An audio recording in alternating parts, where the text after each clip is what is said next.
So hello everyone, welcome to another learning video of this series called 60 days as an option buyer। वैसे तो हर दिन market के अंदर interesting होता है, बट आज का दिन भी काफ़ी ज़्यादा इंटरेस्टिंग था। इंटरेस्टिंग क्यों था, कैसे था, हमने कौन से टाइम पे कौन से ट्रेड के अंदर एंटर किया, ट्रेड के पीछे का लॉजिक क्या था, मैंने जो भी ट्रेड लिया उससे आपकी ज़िंदगी में क्या फ़र्क पड़ेगा, यानी कि आज के ट्रेड में से मोस्ट लर्निंग क्या निकल सकते हैं, उसका सब डिटेल में डिस्कशन करेंगे। बट वीडियो स्टार्ट करने से पहले सबसे पहली चीज़ हम ये डिस्कस करते हैं कि कल के दिन हमने आज के लिए क्या प्लान डिस्कस किया था। तो अगर आप कल का वीडियो ध्यान से देखेंगे, हमारा प्लान एकदम क्लियर था कि हम बाइंग साइड ट्रेड प्लान करेंगे और सिनारियोज हमने डिस्कस किए थे कि मार्केट अगर फ्लैट ओपन होता है, फ्लैट ओपन होने के साथ अगर वो बाइंग स्विंग का क्रिएशन करता है तो हम कंटिन्यूएशन ट्रेड प्लान करेंगे। कंटिन्यूएशन ट्रेड के अंदर यहाँ कहीं पे भी अगर मुझे सपोर्ट एक्टिविटी ऑब्जर्व होती है, उस केस में हम कंटिन्यूएशन ट्रेड प्लान करेंगे। ये चीज़ हमने कल के वीडियो के अंदर डिस्कस की थी। सारे सिनारियोज डिस्कस किए थे, बट जो सिनारियो आज क्रिएट हुआ है स्पेसिफिकली वो सिनारियो मैंने डिस्कस किया कि मार्केट अगर फ्लैट ओपन होकर ऊपर जाएगा, हम कंटिन्यूएशन ट्रेड प्लान करेंगे। सबसे पहले price action point of view से आज के मार्केट की साइकोलॉजी समझते हैं, फिर ये भी डिटेल में देखेंगे कि आज हमने कहाँ पे ट्रेड प्लान किया। आज के ट्रेड की एंट्री की क्वालिटी काफ़ी अच्छी है। आज के ट्रेड की एंट्री में से भी आपको काफ़ी अच्छा learning price action point of view से मिल सकता है, और साइकोलॉजिकल पॉइंट ऑफ व्यू से तो डेफिनेटली आपको लर्निंग मिलेगा। एक बार price action point of view से मार्केट की साइकोलॉजी समझने की ट्राई करते हैं। तो मार्केट आज फ्लैट ओपन हुआ। फ्लैट ओपन होने के साथ मार्केट ने बाइंग स्विंग का क्रिएशन किया। ये continuously green candle market create कर रहा था। हो सकता है कि ये पर्टिकुलर बाइंग स्विंग के अंदर कुछ लोगों ने फोमो में आकर बाइंग किया होगा, कॉल ऑप्शन बाय किया होगा, क्योंकि इतनी बड़ी बड़ी ग्रीन कैंडल देख के और कंटिन्यूअस ग्रीन कैंडल देख के हो सकता है कि किसी को फोमो क्रिएट हो गया हो। मार्केट ने हल्का सा एक रिट्रेसमेंट दिया। यहाँ कहीं पे भी मैं सपोर्ट एक्टिविटी ऑब्जर्व कर रहा था, जैसा कि हमने कल के वीडियो के अंदर डिस्कस किया था कि हम कंटिन्यूएशन ट्रेड प्लान करेंगे। बाइंग स्विंग का क्रिएशन होने के बाद कंटिन्यूएशन ट्रेड प्लान करेंगे। फिर मार्केट ने अचानक से ये स्ट्रॉन्ग ग्रीन रेड कैंडल का क्रिएशन किया एंड फिर एक और स्ट्रॉन्ग रेड कैंडल का क्रिएशन किया। ये कोई पॉइंट ऐसा था जहाँ पे मुझे लग रहा था कि पूरा का पूरा बाइंग स्विंग अगर रिवर्स हो चुका है, इसका मतलब मार्केट के अंदर सेलर्स तो प्रेजेंट है। एक और चीज़ यहाँ पे भी थी कि ऊपर के लेवल पे सेलर्स तो ऑलरेडी प्रेजेंट थे ही, तो ये ब्रेकआउट देने के बाद हो सकता है कि ये ब्रेकआउट फेलियर भी हो सकता था। तो ये पूरा सेलिंग स्विंग के बाद, ये पूरा बाइंग स्विंग रिवर्स करने के बाद मैंने टेलीग्राम चैनल के अंदर एक कमेंट की थी कि भले ही कल का व्यू, यानी कि कल के वीडियो के अंदर हमने आज के लिए जो व्यू बनाया था वो बुलिश है, बट क्योंकि पूरा बाइंग स्विंग रिवर्स हो चुका है, मैं दोनों साइड के लिए ओपन हूँ। बाइंग स्विंग मुझे अभी रिस्की लग रहा है, एक बार ध्यान से अच्छे से ट्रेड प्लान करना। फिर मार्केट ने सेलिंग स्विंग का क्रिएशन किया। यहाँ पे एक मार्केट ने ब्रेकडाउन भी दिया।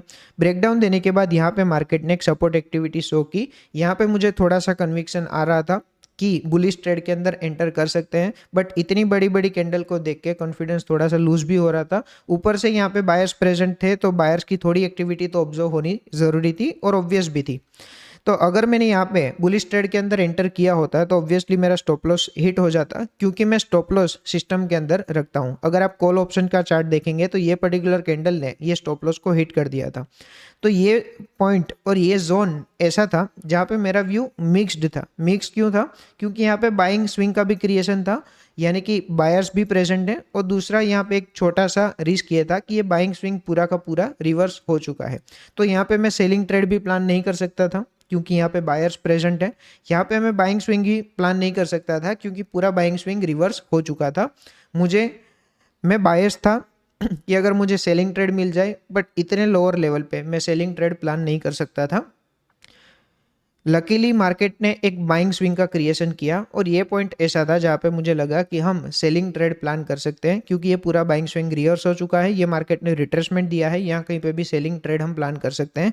कहाँ पे, कौन से टाइम पे, कौन सी कैंडल के अंदर हमने एंट्री ली, ट्रेड की साइकोलॉजी, एंट्री का लॉजिक एकदम डिटेल में डिस्कस करेंगे। आज के इस ट्रेड में से आपको काफ़ी अच्छा लर्निंग मिल सकता है।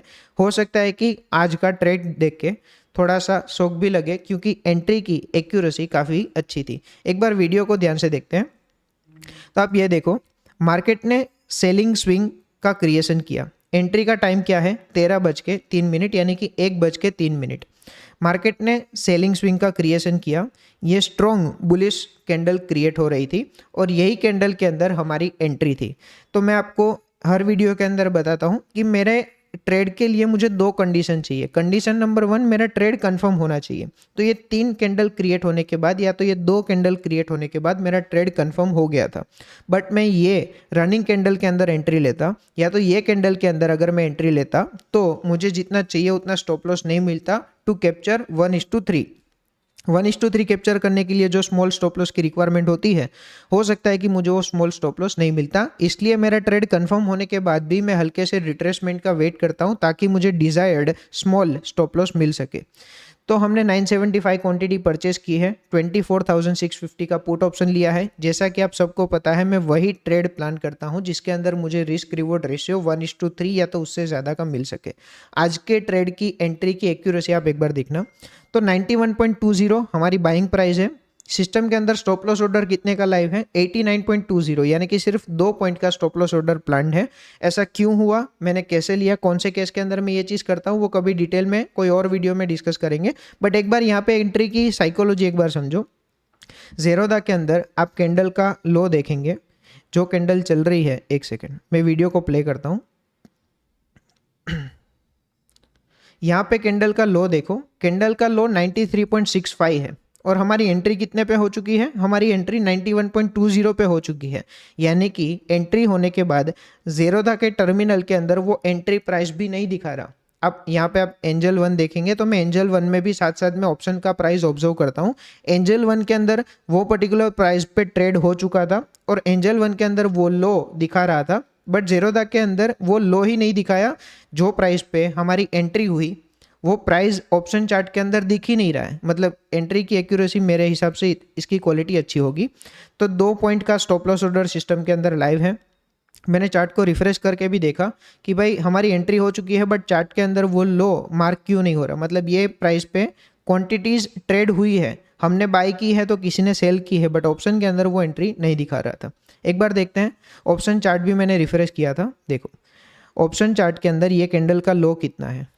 हमारी एंट्री प्राइस 91.20 है, बट अभी तक ये चार्ट के अंदर अगर देखेंगे तो ऑप्शन चार्ट ने 91.20 टच नहीं किया है। गेम के रूल्स आप सभी को पता है, 20 पॉइंट्स मिलेंगे तो हम हमारे स्टॉप लॉस को ब्रेक इवन पे ट्रेल कर लेंगे, 1:3 बुक करेंगे।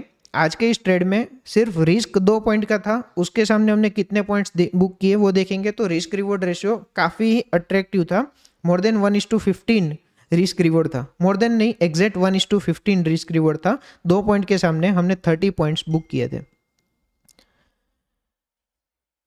जैसे ही वो 1.20 टच हो जाएगा, यानी कि 20 पॉइंट्स मिल जाएंगे, इसका मतलब हमें 1:2 मिल जाएगा। यहाँ पे मैंने पॉइंट्स के हिसाब से देखा था कि 20 पॉइंट्स जनरली हम रिवॉर्ड रखते हैं, तो 20 पॉइंट्स के बाद हमारा 1:2 अचीव हो जाएगा।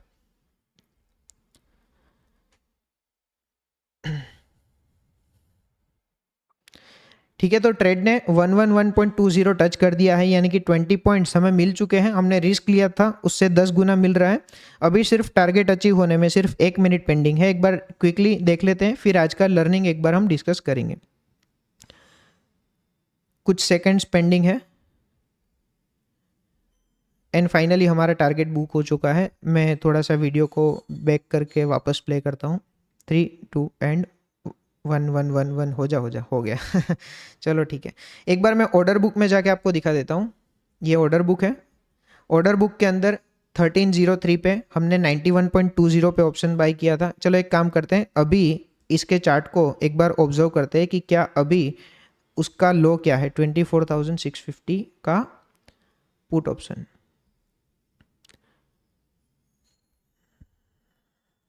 अभी एक बार उसका लो ऑब्जर्व करने की ट्राई करते हैं कि क्या 91.20 जो हमारी एंट्री थी वो इसमें दिख रहा है कि नहीं। अभी भी इसके अंदर देखो 91.70 लो दिख रहा है, जबकि हमारी एंट्री हो गई थी 91.20। ज़ेरोदा बोल रहा है कि ये कैंडल में आपकी एंट्री हुई, हमारी एंट्री हुई है 91.20, फिर भी बोल रहा है कि नहीं ये कैंडल का लो तो 91.70 है। ये कैंडल के अंदर हमारा 1:3 बुक हो चुका था, यानी कि 30 पॉइंट्स बुक हो चुके थे। पोजीशन में मैं आपको एक बार जाके दिखा देता हूँ। 29,250 हमने बुक किए हैं। 60 डेज ट्रैकर के अंदर भी आज का दिन अपडेट कर देते हैं, एपिसोड नंबर 23 अगर किसी को देखना है तो। आज की डेट है 12 अगस्त, 30 पॉइंट्स हमने बुक किए हैं, 29,250। 2 पॉइंट्स रिस्क था और उसके सामने हमने 30 पॉइंट्स बुक किए हैं। नेट हमारी पोजीशन आ चुकी है 40,000 प्रॉफिट के में, यानी कि अभी हमारे पास टोटल 4 स्टॉप लॉस का बजट है। अगर back to back 4 stop loss भी हमारे हिट होते हैं तो भी हमारी पोजीशन नेट ब्रेक इवन में रहेगी। तो ये था हमारा आज का ट्रेड। एक और छोटी सी चीज़, ये जो भी डेज में साइकोलॉजिकल पॉइंट ऑफ व्यू से मुझे ऐसा लग रहा है कि व्यूअर्स की साइकोलॉजी मेरे से ज़्यादा इम्पेक्ट हो रही है, यानी कि मैं डिसिप्लिन्ड होकर ट्रेड कर पा रहा हूँ बट मेरे से ज़्यादा डिसिप्लिन देखने वालों का इम्पेक्ट हो रहा है। तो मैंने 1-2 दिन से क्या किया है, मैंने 1-2 दिन से एक और अकाउंट क्रिएट किया है जो अकाउंट के अंदर मैं सिर्फ 300 क्वांटिटी से ट्रेड करता हूँ। यहाँ पे भी मैं वो अकाउंट ओपन कर देता हूँ और अकाउंट रिफ्रेश कर देता हूँ, ऑर्डर बुक दिखाता हूँ। सेम टाइम पे मैंने एंट्री की थी 300 क्वांटिटी से, सेम ऑप्शन के अंदर एंट्री की थी 91.20 और 121.20 पे हमने टारगेट बुक किया। इसकी पोजीशन बुक एक बार दिखा देता हूँ। राउंड 9,000 का प्रॉफिट हमने बुक किया है। आप मुझे कमेंट सेक्शन के अंदर ज़रूर बताना कि क्या हमें ये 300 क्वांटिटी वाला अकाउंट कंटिन्यू करना है या 975 क्वांटिटी वाला अकाउंट कंटिन्यू करना है। इसका रीज़न ये है, psychology affect point of view से मैं बोल रहा हूँ कि यहाँ पे 24,000 का रनिंग प्रॉफिट देखने के बाद हम ब्रेक इवन एग्जिट हुए तो लोगों को लग रहा है कि भाई तेरे पास एक्स्ट्रा पैसे हैं। सेम चीज़ अगर ये अकाउंट में होती तो 6,000 का प्रॉफिट देखने के बाद हम ब्रेक इवन पे आ जाते। मैं बार बार ये चीज़ रिपीट कर रहा हूँ कि एब्सोल्यूट पीएनएल देखने से बेटर ये है कि आप पॉइंट्स में चीज़ों को ऑब्जर्व करो। असली लर्निंग आपको तभी मिलेगा जब ये चीज़ों को आप पॉइंट्स में ऑब्जर्व करेंगे, क्योंकि हो सकता है कि कोई आप में से 500 क्वांटिटी में ट्रेड कर रहा है, कोई सिर्फ 150 क्वांटिटी में ट्रेड कर रहा है, कोई 75 क्वांटिटी में ट्रेड कर रहा है। तो इतनी प्रॉफिट अमाउंट देख के अगर आपकी साइकोलॉजी इंपैक्ट हो रही है या तो आप रिलेट नहीं कर पा रहे हो तो मुझे एक बार बताना, मैं 300 क्वांटिटी भी प्लान कर सकता हूँ। अल्टीमेटली ये सीरीज का objective psychological point of view से लर्निंग लेना है, ना कि प्रॉफिट की अमाउंट देखना। मैंने सेम एक दूसरे अकाउंट के अंदर 300 क्वांटिटी से ट्रेड किया था, उसका लॉजिक भी मैंने आपको दिखा दिया। मैं 300 क्वांटिटी से भी ये सीरीज कंटिन्यू कर सकता हूँ। अभी हम प्रॉफिट में आ चुके हैं। अगर लॉस के टाइम पे मैंने ये चीज़ की होती तो काफ़ी लोग ऐसा बोलते हैं कि इतनी back to back losing streak के बाद हो सकता है कि कैपिटल ख़त्म हो गई हो। मैंने इनिशियली भी आपको बताया था कि कैपिटल का प्लानिंग उस हिसाब से किया है कि हम 60 डेज की सीरीज सर्वाइव कर सके। बट अभी प्रॉफिट में आने के बाद एटलीस्ट वो डाउट नहीं रहेगा कि कैपिटल खत्म होने के बाद मैं ये कर रहा हूँ। मैं ये अकाउंट भी कंटिन्यू करूँगा, 300 का अकाउंट भी कंटिन्यू करूँगा। जब भी मुझे लगेगा तो मैं 300 क्वांटिटी में स्विच हो सकता हूँ। बट ऐसा नहीं है कि मैं सिर्फ ये 2 अकाउंट में ही ऑपरेट करता हूँ, मैं ऑप्शन के अलावा ऑप्शन सेलिंग भी करता हूँ एंड मैं स्टॉक्स के अंदर भी ट्रेड करता हूँ। बट ये सीरीज का ऑब्जेक्टिव ये है कि आइडियल ऑप्शन बाइंग के अंदर आपकी साइकोलॉजी क्या होनी चाहिए उसका लर्निंग देने का ये पूरा सीरीज का ऑब्जेक्टिव है। तो ये था आज का दिन। हमारी एंट्री ये पर्टिकुलर कैंडल के अंदर हुई थी, ये कैंडल के एकदम टॉप पे हमारी एंट्री हुई थी और सिर्फ 2 पॉइंट का स्टॉप लॉस था और ये कोई कैंडल के आसपास 1:3 है, यानी कि 30 पॉइंट्स हमारे अचीव हो चुके थे। तो ये था आज का ट्रेड। कल के लिए एक सिंपल प्लान है, कल के दिन हम सेलिंग साइड का ट्रेड प्लान करेंगे। भले ही यहाँ पे बायर्स प्रेजेंट है, 80% चांसेस है कि हम सेलिंग ट्रेड के अंदर एंटर करेंगे। सेलिंग ट्रेड के अंदर हमारे रूल्स और लॉजिक्स आप सभी को पता है। मार्केट अगर फ्लैट ओपन होकर नीचे जाएगा कंटिन्यूएशन ट्रेड प्लान करेंगे, फ्लैट ओपन होकर ऊपर जाएगा रिवर्सल ट्रेड प्लान करेंगे, गैप अप ओपन होके ऊपर जाएगा reversal trade, gap up open होके अगर नीचे जाएगा कंटिन्यूएशन ट्रेड प्लान करेंगे। सेम लॉजिक अप्लाई होगा अगर मार्केट गैप डाउन ओपन होता है तो गैप डाउन ओपन होके अगर ऊपर जाएगा रिवर्सल ट्रेड फाइंड करेंगे, गैप डाउन ओपन होके अगर नीचे जाएगा कंटिन्यूएशन ट्रेड प्लान करेंगे। ठीक है, अभी एक चीज़ मुझे बताना कमेंट सेक्शन के अंदर कि अभी आपको क्या लग रहा है कि अगले रिमेनिंग 44 डेज के अंदर क्या होगा, हम नेट प्रॉफिट में रहेंगे या तो नेट लॉस के अंदर एंटर करेंगे या तो ये रिस्क रिवॉर्ड के अंदर लॉस में रहना थोड़ा सा डिफिकल्ट है, क्योंकि सिंपल है, आप लॉस की अमाउंट और प्रॉफिट की अमाउंट कंपेयर करके चीज़ों को कंक्लूड कर सकते हो। ये 2 दिन ऐसे थे जहाँ पे हमारी प्रॉफिट की अमाउंट कम थी, उसके पीछे का रीज़न भी मैंने दिखा दिया। ये एक अनसर्टेन डे था, चाहिए तो किसी को एपिसोड 19 देखना हो तो दे सकते हैं। और ये मोर देन सिर्फ 1:3 अचीव होने में, 30 पॉइंट्स अचीव होने में एक पैसा भी नहीं, 1 पॉइंट भी पेंडिंग नहीं था। उसके बाद हमने 1:1 एग्जिट किया, जितना हमारा रिस्क था उतने रुपए के आसपास हमने एग्जिट किया। तो ये 2 दिन को छोड़ के आप एक बार प्रॉफिट की अमाउंट कंपेयर करो। हम 24,000 के आसपास का प्रॉफिट भी होता है तो भी कॉम्प्रोमाइज़ नहीं करते, तो भी वो बुक नहीं करते। बुक तभी करते हैं जब हमें 1:3 अचीव हो। ठीक है, तो ये था आज का वीडियो। मैं एक चीज़ और लास्ट लर्निंग ये पर्टिकुलर वीडियो में से ये देना चाहता हूँ कि एंट्री या तो सेटअप उतना मैटर नहीं करता। एक सेकेंड, ना लैपटॉप डेड हो जाता। एंट्री या तो सेटअप उतना मैटर नहीं करता जितनी आपकी साइकोलॉजी मैटर करती है। आज 1 बजे तक हम ट्रेड के लिए वेट कर रहे थे। यहाँ पे बाइंग स्विंग का क्रिएशन किया, फिर सेलिंग स्विंग का क्रिएशन किया। यहाँ पे हमें एंट्री रिस्की लग रही थी, फिर बाइंग स्विंग का क्रिएशन हुआ ये पॉइंट के आसपास। यहाँ पे भी सेलिंग ट्रेड कंफर्म हुआ, फिर हमें डिजायर्ड स्टॉप लॉस चाहिए था, उसकी वेट किया, तब जाके 1:3 मिला। तो 1:3 ट्रेड भले ही 15 मिनट के लिए रनिंग था या तो 10-12 मिनट के लिए रनिंग था, बट ये ट्रेड लेने के लिए हमने 4 घंटा वेट की। तो इफेक्टिवली ये ट्रेड 4 घंटा और 15 मिनट के लिए रनिंग था। मेन जो लर्निंग लेना है वो साइकोलॉजिकल लेना है। एग्जीक्यूशन तो मैंने आपको प्रीवियस वीडियो में भी बोला था, मैं 1-2 घंटे के अंदर या तो मैक्सिमम मान लो 10 घंटे के अंदर सारे के सारे सेटअप्स सिखा सकता हूँ। बट मैटर वो नहीं करता, मैटर ये करता है कि सेटअप सीखने के बाद आपके पास डिसिप्लिन कितना है। ठीक है, तो मिलते हैं कल के वीडियो के अंदर। कल जो भी ट्रेड लूंगा वो आप सभी के सामने रखूंगा। अगर ये सीरीज पसंद आ रही है तो एटलीस्ट वो लोगों के साथ शेयर करना जिसके साथ आपको लग रहा है कि उसको ये सीरीज से कुछ साइकोलॉजिकल लर्निंग या तो डिसिप्लिन का लर्निंग सीखने को मिल सकता है। टेलीग्राम चैनल अगर ज्वाइन नहीं की है तो वहाँ पे मैं फालतू का कंटेंट नहीं डालूंगा। जब भी मुझे लगेगा इनसाइट्स लाइव मार्केट में देने लायक तो वो मैं टेलीग्राम चैनल के अंदर अपडेट करूंगा। ठीक है, मिलते हैं कल के वीडियो के अंदर। Thank you so much and see you in the next video.